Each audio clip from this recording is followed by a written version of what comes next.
ఓంకారబిందు సంయుక్తం నిత్యం ధ్యాయంతి యోగినః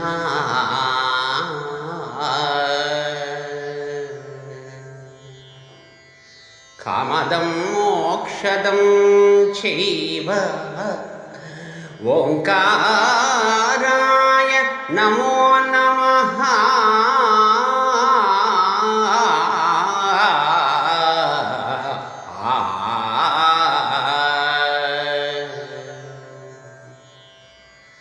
బిందువుతో కూడిన ఓంకారముతో యోగులు నిత్యము ధ్యానం చేస్తారు.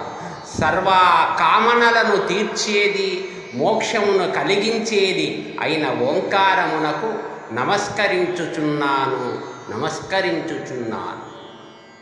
ఓంకారము కామదం మోక్షదం కనుక అన్ని ఆశ్రమముల వారికి ఎవరికి ఏది ఇవ్వాలో వారికి వాటిని ఇవ్వగల శక్తి ఓంకారమునకు కలదు అంటున్నాడు శాస్త్రకారుడు.